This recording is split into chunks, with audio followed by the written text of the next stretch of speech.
Good morning, everybody, and thanks for coming to the session. So this talk is focused in the Lower Murray, not just the lower lakes, although I do talk about the lower lakes, but also the lower part of the river. And I want to describe to you, I guess, some of how the acid sulfate soils and water quality have behaved since the Millennium drought ended, and sort of get the message across that there's still a non-recovery in many systems, or non-full recovery in many of these systems. I'd just like to acknowledge my co-authors, Paul Shan from CSIRO, David Palmer from EPA, Liz Barnett from Juno, Rod Olive from CSIRO, and Rob Fitzpatrick, who've done components of the work that I'm about to talk about today. Well, this is just a photo actually of one of the drains in the Lower Murray. It's pH 4, so still to present. That was taken a month or so ago. So some of these effects are very severe still. So the Millennium drought really began in the early 2000s, as James sort of talked about with the dredging program needing to occur. However, the really extreme part of that period was between 2006 to 2010. And that was when we saw quite severe water quality, acid sulfate soil, ecological, and huge socio-economic effects in the whole Lower Murray and some of the other parts of the Murray. So the focus of my talk today, while there was a lot of work done in the drought, there's been limited study done in South Australia and also internationally on the ability of systems to recover from drought. So I guess that's sort of probably a consequence of when there's a drought, there's lots of money for research, and then the drought ends and there's not such a focus on it because people think it's over. But with the high likelihood of increased frequency and severity of droughts in South Australia, it's critically important we understand the recovery story as well as what happens in a drought. And so, I guess we did a lot of work during the drought, but we've also followed a lot of the story post the drought and a lot of the processes and tried to understand what happened in the drought, but also what's happening in the recovery cycle. So today I'm just going to present 3 case studies, more of a snapshot on this prolonged recovery story. I'm not going to have time to go into a lot of detail on a lot of the case studies, but there's a lot of information now published that you can follow up, or I can email you if you're interested. So firstly, on the hydrology story, this is a plot of water levels below Lock 1, which is connected through to the barrages in the lower lakes from 1921 to near present. So that's nearly 100 years of record. And you can see, I guess, coming into the Millennium drought period, you see we're losing these autumn flow peaks on the River Murray that cause an increase in water levels below Lock 1.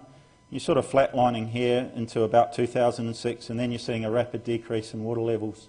So that's that extreme period of the Millennium drought we're talking about. And then recovering in late 2010, the water levels got up to normal, or started to recover in early 2010, and the water levels returned to normal in late 2010. And really we've been in a higher flow initially, and then more of a trending more to a low flow situation.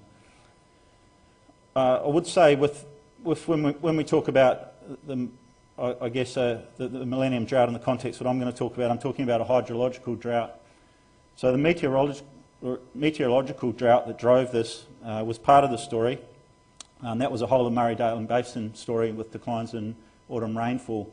But also in the Murray-Darling Basin there's a huge signature of water extraction, which means the resilience to drought is markedly reduced. So there's a big anthropogenic signature in the hydrological drought in terms of the Murray system now. And I guess the things with hydrological drought and what I'm going to talk about, which is more of a geochemical drought, or so-called geochemical type drought, is that you can be separated from space and time from the meteorological drivers. So the actual rainfall in the lower lakes didn't decrease during the Millennium drought. It was fairly typical rainfall levels, but the whole of Murray-Darling Basin was really driving, and the water extraction and management practices that were driving this. So what we saw as the water levels decreased was, as you'd expect, large areas of lake and river margins drying. This is Currency Creek here, so we had drying, and also, I guess, a lot of organisms like freshwater mussels here that died. A lot of other socio-economic effects with cracking of soils as the water levels fell on floodplains and things. I'm going to talk about some of those impacts in more detail. So the first case study is in the Lower Murray Reclaimed Irrigation Area, or LIMRIA. This is an area on the old historic floodplains of the River Murray between Millennium, which is there, and Wellington here, coming into the lower lakes here. It's about 5,200 hectares of floodplain. There's about 20, I guess, individual floodplain areas or irrigation areas now that are predominantly used for, now have been reclaimed for dairy and beef production. The groundwater system under these floodplains is connected to the river. So what happened in the drought, if you can imagine, the groundwater normally sits around this level here and the river level's up here. So when the river level fell during the drought, the groundwater also fell under the floodplain, and we exposed the zone of soil here which contain acid sulfate soil materials to oxygen. And that led to the development of very severe soil acidification. This is a very important region of the river. It supplies, most of you would drink water from this region of the river. So there's drainage discharges right along this region, and there's 3 big water offtakes at Manham, Murray Bridge and Tailem Bend, which services Keith in the southeast. So it's a critically important region of the river for South Australia. So firstly, look at the soil acidification. We took our first deep profiles in 2011 after the drought ended, when we started to see a lot of these acid drainage effects that I showed on my first slide. So we took a 3 metre deep soil profile, so that's the soil surface there coming down 3 metres, and this is pH. So this is some of the equipment, specialist equipment we needed to collect these deep profiles. This shows the pH sampled over 4 different times: 2011, 2012, 2013 and 2015. So you can see the zone of acidity below pH 4 is sitting about here, about 70 centimetres to over 2 metres below the soil surface. So that's the zone where the groundwater fell during the drought and exposed those soils. The groundwater, since this whole period, has been up here on this top blue line. Fluctuates with irrigation and drainage, but it's certainly not much lower than this level here.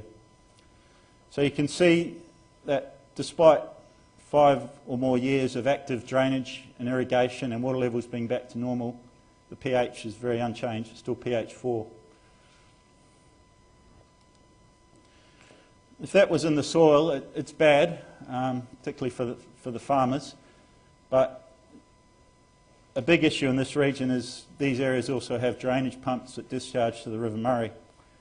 So some of the impacts are quite severe. You can see the infrastructure damage in this pump here. Got a lot of corrosion. They've had to remove that, several tens of thousands of dollars to replace this. These are the pumps discharging into the River Murray, causing localised water pollution. These drains also have very high metal levels because of the low pH, and this causes localised ecological effects also. So this plot here shows the drain pH. So these are the drains that are being returned to the River Murray over the last 5 years or so. These are just different irrigation areas here. You can see a lot of variability in the data, but you've still got several sites here that are below the ANZ guideline of pH 6.5. Some of them are still pH 3 or 4, similar to the soil pH. And a couple of them look like they're recovering now above the ANZ guideline. But again, it's that very prolonged recovery and non-recovery in this region. Moving on to the second case study in the lower lakes. So as I showed that photo before, a lot of the lake margins were exposed, and Rob Fitzpatrick and Paul Shandor, who today discovered, I guess, that was exposing acid sulfate soils all around the margins of the lower lakes, along with Russell. I think I saw, you see Russell Seaman here today as well. There was about 25% of the lake area exposed, and a lot of the lake area acidified. This shows you a map of where there was surface water acidification in a lot of the embayments of the lake, all these red hatched areas there. So these areas are the lower lakes that went acidic when they re-wet during the drought period. However, when the water levels recovered, and also when some management was undertaken with limestone dosing, the pH of the surface water recovered to neutral fairly quickly when the lakes refilled or during management. So there was just a huge amount of dilution water that came in 2011 and sort of, I guess, neutralised the surface water in many of these regions. However, the lower lakes, groundwater on the soil under the lower lakes and groundwater in many of these regions is still acidic and hasn't recovered. It's just been a paper published by Emily, who's in this photo here, tracking the groundwater acidification under the lower lakes for the last 5 years. So there were several piezometers installed on the lower lakes exposed lake bed, and this photo here you can see here during the drought period. And that's in this 2009 here, so you can see most of those groundwater pH values around 3. This is the water level beginning to come back in return to normal in late 2010 here. And then we had to sample using a different strategy, which is extending the piezometers above the lake to sample the groundwater still. You can see in 3 of these piezometers, they're still below ANZAC guidelines. Some of them are still below pH 5. One of them's now recovered, that wasn't highly acidic to begin with, is now slightly more neutral or above neutral, or around neutral. So again, a very long recovery for this groundwater system. And the Lakes Hub has also been doing a lot of community monitoring, which is really good actually. They've done a really great job, and there's actually a paper published on that that Rob Fitzpatrick's been involved in as well. And they've shown a similar pattern that some regions have recovered, some regions haven't. So there's still some of these sites that are still very low pH in the soils and groundwater right around the lower lakes. And some of the reasons for that, for this slow recovery, and I guess this is reasons also for those previous floodplain type acidifications that I've just in case study 1, is there is actually a lack of available organic matter to get these microbial processes going that can transform that acidity and neutralise it and take it back in the reverse direction, so reform pyrite by sulfate reduction, which also generates alkalinity and can neutralise it. We've had a PhD student, Chalet 1, who's completed now, who's basically shown in the laboratory that you add organic matter into these systems, and if the pH is over 5, you can quickly flip them to neutral in a matter of weeks, not years, like we're seeing some of these recovery stories that I've just showed you. In many of the clays, it's very difficult. I've showed you the lower Murray, despite flood irrigation, it's very slow flushing of acidity through these clays, so you can't easily flush these systems out. So you can put surface water on the top, but that's not flushing the soil and the sediment beneath. And there's also a mineral in these acid sulfate soil systems called jarosite, which is sparingly soluble, so it will not dissolve quickly. So the dissolution kinetics is something we're still working on for that, but that we believe is a key reason why there's non-recovery. You just can't dissolve this mineral quickly.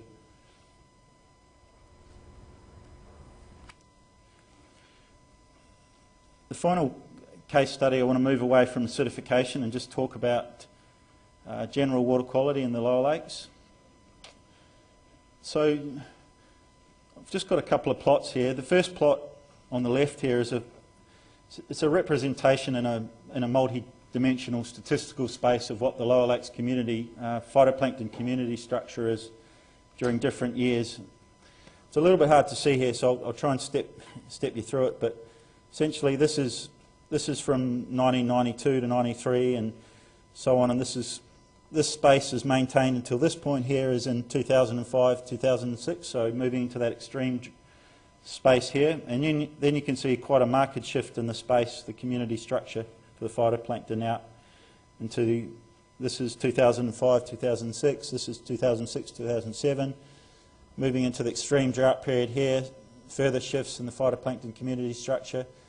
And then more importantly, as we're trying to talk about recovery today, is that coming into these last 3 years are 2011, 2012, 2012, 2013, 2013 to 14, there hasn't been a...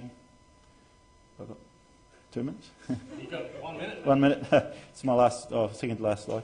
So there hasn't been I guess a return to the pre-drought community structure. And similarly for Lake Albert, this is a salinity plot from 1985 through to 2015 with the extreme Millennium drought period here. So The water quality sat in this space, and now it's getting back there, but again it's very slow. It's very hard to flush Lake Albert, just the nature of the lake. So my last slide, really the management implications is that the biogeochemical recovery of these systems is much longer than the hydrology. It's much longer than the meteorology and potentially also the ecology. And there's many ongoing effects that we're still seeing today and tracking. And the issue is, I guess, if we get a recurrent drought and the baseline is still shifted outside of what is healthy and normal, there could be enhanced negative effects next time. And these will vary with duration and severity, and also drought management practices. And I guess on that issue, the basin plan implementation is critical to ensure more environmental water availability during drought for the lower reaches of the Murray Basin, despite what the recent Senate inquiry might say. And the water level fluctuation is also critical in regulated systems to prevent build-up of these materials. So it's not about just maintaining stable water levels. Thank you. Just acknowledge these people as well. Thanks, yeah.